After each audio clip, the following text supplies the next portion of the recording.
You know, last night I knew that Jim Beaver was going to be traveling back to LA from somewhere, and I thought Chicago, and I thought, oh my God, the weather. Is he going to get here? And I already knew that Stephen wasn't going to make it. I was like, oh my God, if Jim doesn't, and what if Howard's driving down? And then I was thinking, it's going to be me and the ladies sitting there. But there's so much talent in this room that we could have pulled it off, right? Yeah. No matter what happens, we have each other and we can pull it off. There's so much talent in the room. And Eric's here. And Eric's here. And I knew that too. So, okay. But then I texted Jim at 9 last night. I said, I'll see you in 14 hours. And he was already here, so I was able to breathe. Jim is an actor, a stage and he's an actor, a stage and television writer, and a film historian. He's best known for his roles as Ellsworth on Deadwood and as Bobby Singer on Supernatural.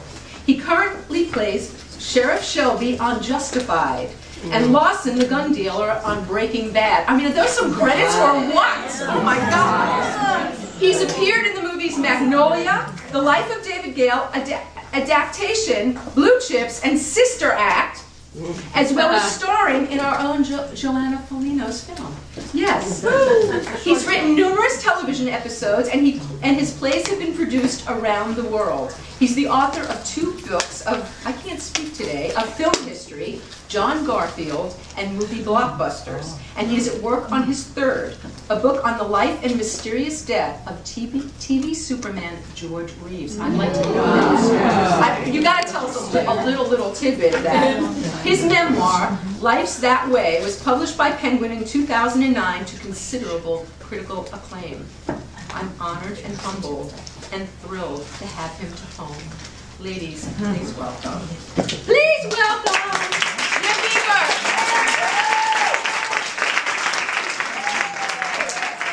You're not afraid of us.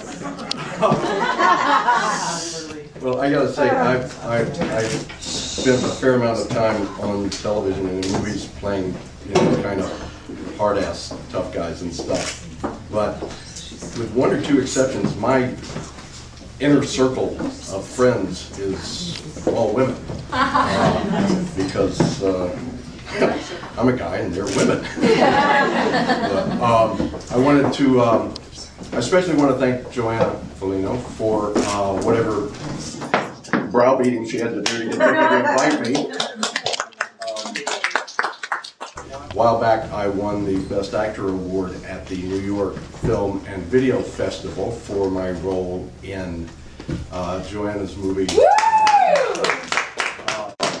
Silence of Bees, and therefore became the living embodiment of my theory that actors never win awards for playing parts that aren't superbly written.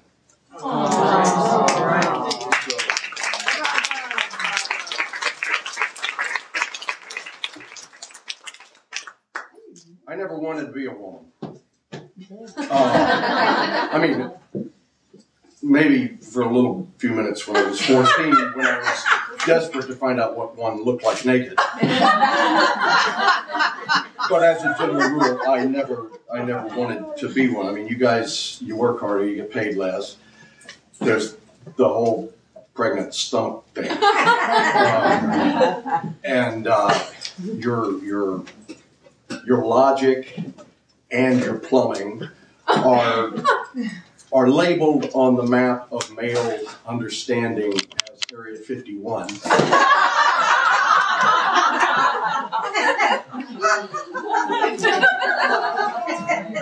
And your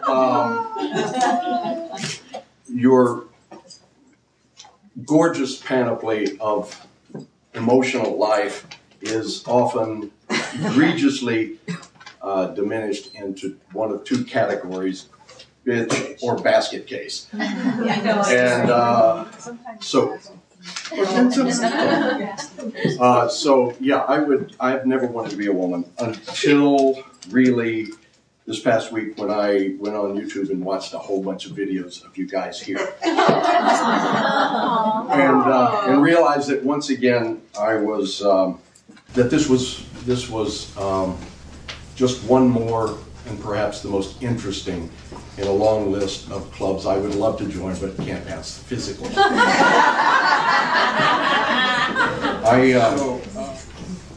and that's pretty much the end of the funny part of the day. Life's That Way is it's sort of a journal. It's it covers exactly 1 year from October 27th, 2003 to October 27th, 2004. In the summer of 2003, my wife Cecily and I were on top of the world. We had this gorgeous 2-year-old daughter, Madeline. I was just starting to shoot Deadwood, which after 30 years of being nobody in this business was going to actually do something for me. I could be sort of somebody, maybe. Cecily, who was the daughter of Get Smart star Don Adams, had her own career going, actually 2 careers. She was an extremely respected casting director for Third Rock from the Sun and that 70s show. And there's a bottle of water under that chair. If somebody could bring it to me, I would be ever so grateful. Because I feel like I had cornflakes in my mouth. Thank you.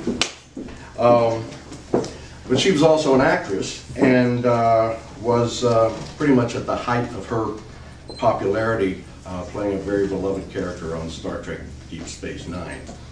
So we were building our dream house in Studio City, just a block from her office at CBS Radford, which she was really happy about it because she could come home for lunch to see the baby. And everything was great. We were on top of the world, and then the world collapsed. In August of 2003, our vivacious and talkative little 2-year-old Maddie had become less vivacious and less talkative, and she was diagnosed as autistic. 6 weeks later, Cecily, who was a long-time non-smoking health nut, was diagnosed with stage 4 lung cancer.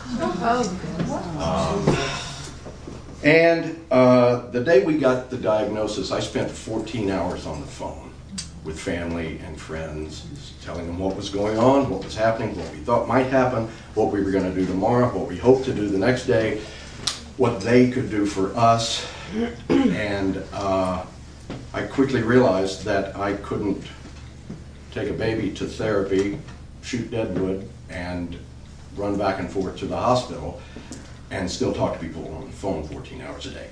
So I decided to write an email newsletter that would go out every night to all of our family and friends and just tell them what was going on and do it only once. And that way they could ask their questions, I could answer them, but I didn't have to do it one at a time. And so that first night, October 27th, 2003, I sent out the first one and revealed to our very large circle of friends and family what was going on with us. And then I wrote every night for the next year. A couple of strange things happened. One was that I'm sending this out to about 150, 200 people a night. And within just a couple of weeks, I started running out of things to say on a daily basis in terms of here's what's happened today, here's what's happening tomorrow, here's what we need from you tomorrow. There were lots of days where there wasn't any news. And so in order to keep the cumulative product going, I started writing about what was happening with us, what this was like, how we felt, what we were experiencing, and not just what we were doing. And so it transformed from a newsletter into a journal that I shared. And not long after that transformation happened, another transformation happened, which was really strange to me. I started getting emails from people I didn't know.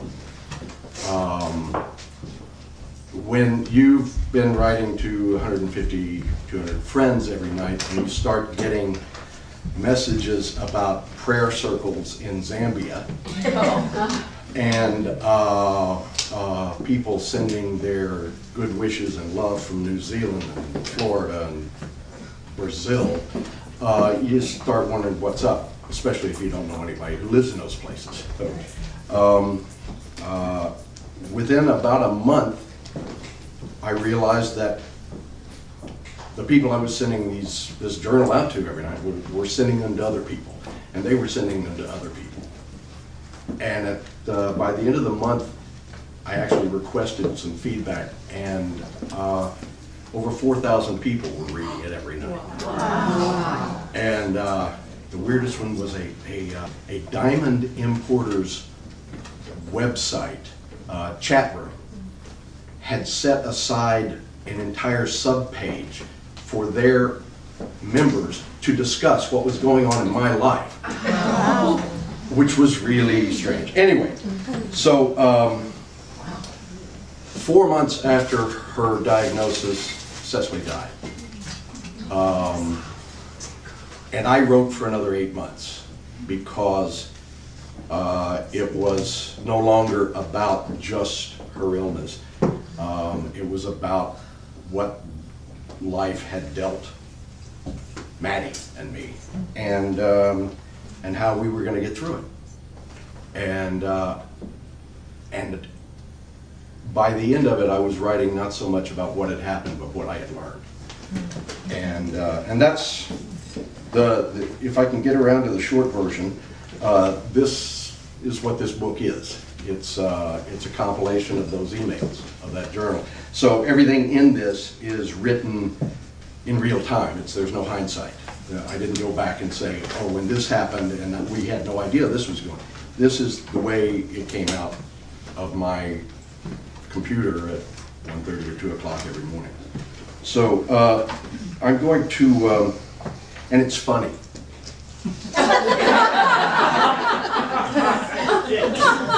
Some of it really is. There's a woman on the back that says so. And she's a woman, so. Anyway, I just thought I would read some semi-random selections from it to give you an idea. January 16th, 2004. The night of January 16th. Maddie had a good day. She's the only one. Cess had an emotional day, and for a while I kept pace with her, step for step. We went out to look for light fixtures, but ended up sitting in a parked car crying. What do you say when your wife says, "I don't want to die"? I've always had an answer, or at least a response to any question, even if the answer was only a glib one or a stab in the dark. Today, as she wept next to me in front of a lighting store, I couldn't come up with a single word. I just sat there and cried with her. And it wasn't even a clean, cathartic moment, such as commonly fills dramatic moments in movies. In the midst of our grief for what might be lost, we were also ragged around the edges with anger, at each other, at ourselves, at this whole bloody whirlpool of horror we'd fallen into. Alfred Hitchcock said that drama was life with the dull bits cut out. Well, I'm telling you that drama, at least the kind we see on screen or television, also cuts out most of the clutter, even if that clutter isn't remotely dull. Catharsis on ER never seems to include the fact that two people who love each other desperately and who face a dread disease together may also be two people who, right through the midst of it, continue to gripe at each other over the chore ignored or the task forgotten. A sudden desperate illness and the more desperate fight for survival doesn't change the fact that one of you may occasionally be boorish or stupid, and the other occasionally picayunish or illogical. At first, of course, the horror of what's overtaken you and your desperation to hang on to your life and love wipe away all the petty concerns and baggage of years together. But if time permits, you find that even the pettiest concerns rise up through the quagmire of fear and exigence to nibble at your heels and make you bleed from little vulnerabilities you thought crisis had lifted you above. And then there's guilt. How could you? How could I? How could I possibly say and do something so small when something so large looms? How does one conceivably snap at someone who has every right to fear the close, hot breath of death? If not patience and forbearance then when? Cecily's tears were not simply for herself. She's so tormented by the notion that she fought so hard to bring Maddie into the world only to leave her to fend for herself and without the necessary resources. I think she has little confidence in my potential ability as a single parent, and no more than that in my longevity. She's afraid that Maddie will bear the greatest burden in all this, and all because Cess wanted so bad to have a child and to show her that a happy childhood was possible.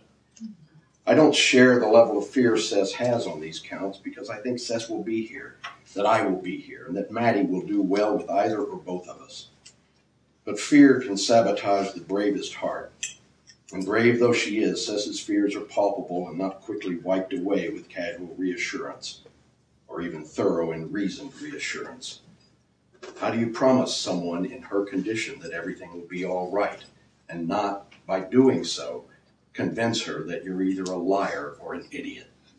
How do you show her there's no boogeyman when you can't find the light switch and there's a breathing sound in the closet?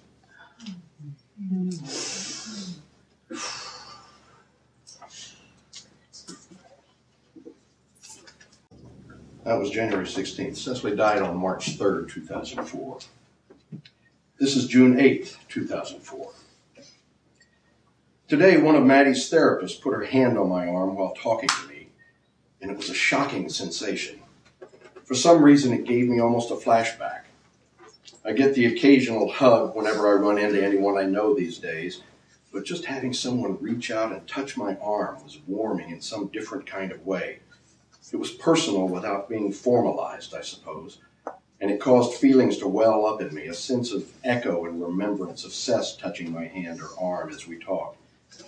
I had no idea a person was so many things, that her abduction from my life would leave such voids. It's not hearing her voice. It's not smelling her hair. It's not seeing her things in new arrangements in her closet or on her nightstand. It's not seeing her car move for months. It's not seeing her favorite foods diminish in the refrigerator or pantry. It's not being called on my various omissions or commissions. It's realizing that it doesn't matter anymore if the sheets are tight and wrinkle-free on the bed, that no one leaves the cap off the toothpaste, that no one says, "What's wrong?" if I don't speak for half an hour, that no one's reading all those catalogs that keep coming in the mail. It's realizing that this is forever and still not believing it. It's knowing I could pour a bucket of purple paint over the stair rail into the hallway below and nobody would be upset. It's knowing I could bring home 10 dozen red roses and a string quartet and nobody would be happy. It's hard and it's relentless and it's got more facets than a crate full of engagement rings. And every time I just know that I've plumbed the final depths of it, I find some new trench. All I can say is if you have someone you can share with, someone who cares about your life and wants to be involved in it in some way, anyway, then share, share, share, share. If a day comes when you've got no one to share that day with, nor the next, that's when you will know what you don't want to know. That even the best life can be hollowed out in a moment, or in a week, or in 4 months. One may be the loneliest number, but there's an equation that's lonelier still. 2 minus 1 equals 1. Somebody ought to come up with a new way of doing math.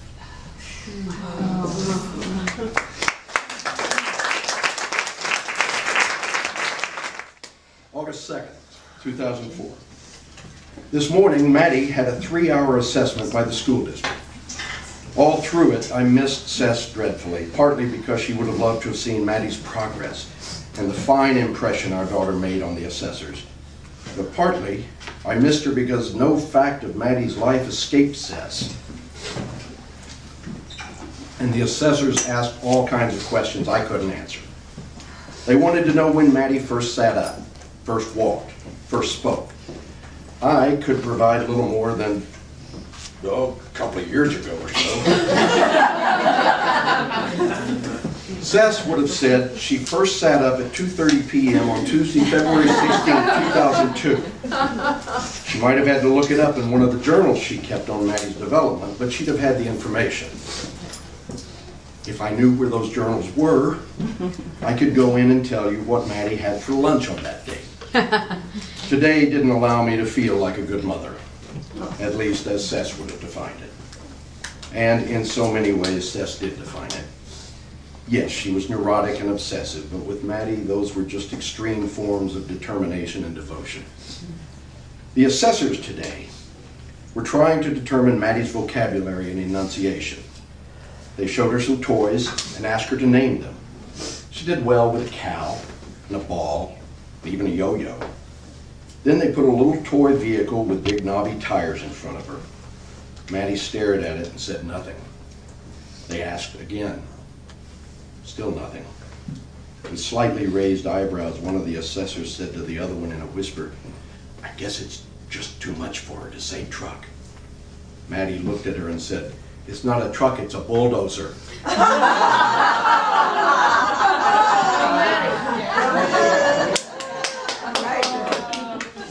You know, even if she were a tantrum-throwing, snotty little brat, I'd love her. But this is a piece of cake. Angel food.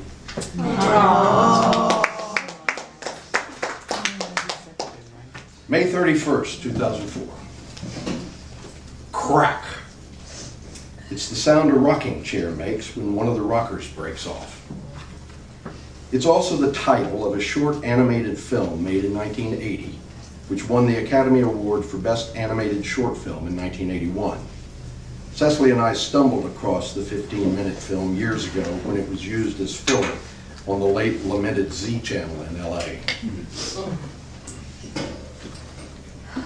Crack tells the story of a French-Canadian family from pioneer days through the modern industrial era, all through the eyes of a rocking chair made by hand by the patriarch of the family. The father has carved a face in the crest rail, and with smiles or frowns, the chair watches all that goes on around it. Children are born and they are rocked in their mother's arms in the chair. As they grow, they use it as a plaything, their imaginations metamorphosing the chair into a sleigh, a fort, a locomotive, whatever their little minds can conjure. At night, the family sits around the fire, lost in individual reverie, huddled near father as he rocks and smokes his pipe. Seasons pass, children grow and wed. At a wedding dance, the old ladies rock in the chair and watch the young folks celebrate. And when the chair is old and rickety, just like the man who made it, finally one of its rockers breaks. Crack. Yet there's life in and for the old chair, and though the world around the rocking chair transforms with the passing years into something not so pretty or bucolic or likely to render tender memories, eventually the life that the chair has seen, the glories and warmth and security of family and love and community find their revival, and the resonance of the brief story lingers long, long afterward. Something about this little movie touched me and Cecily deeply. The joys of family love and tradition that she longed so for in her life were beautifully presented in Crack. The music, French-Canadian folk-type music, was redolent of a quieter, more peaceful and communal time. The details of the animation, the quirks in the chair's little face, the subtle shifts of mood, made this one of the most treasured experiences Cess and I had together. We saw it many times on the grainy videotape I'd made of it, accidentally captured at the tail end of some movie in the mid-'80s. Eventually I found it on DVD and we saw it again, this time with new appreciation for the artistry and color. I'm certain that in all the many times we saw this little film, there was not one time that Cess didn't turn to me afterward and slowly dissolve into tears. Everything she ever wanted in her life was somehow literally or figuratively captured in this little strip of animation. The continuum of love and family, the resonance of happy times that she always believed lingered inside inanimate objects, the traditions of shared affectionate life that she so hoped to create in her own world, All of it was there. She cried with happiness and longing and with sadness too, every single time she saw it. We discovered this little film a few months before we got married. When we came home from our wedding, sitting in the middle of our living room was a richly dark cherry wood rocking chair with spindle stiles and a crest rail broad enough to carve a face in. In our 19 years together, Cecily gave me many, many gifts that took my breath away and left me in tears. I think in all our nearly 2 decades, this rocking chair was the only time I ever really returned the favor. She knew instantly what it was, what it represented. I don't think I ever saw her cry harder for joy. Tonight, as I lay with Maddie listening to her drift snufflingly off to sleep, I began thinking of videos that Maddie might enjoy now that she's near to outgrowing some of her favorites. I remembered the DVD with Crack on it, and I wondered how long it would be before Maddie could appreciate that film in something like the way her mother had.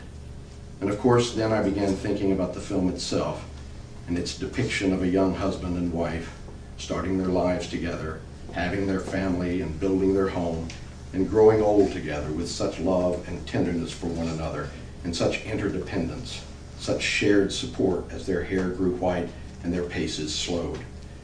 And I thought of how much Cess wanted that, and how much I wanted it with her, and how difficult it is to imagine growing old without her, how unutterably sad it is to walk that road alone without the one who made my soul sing. Crack. It's the sound a heart makes.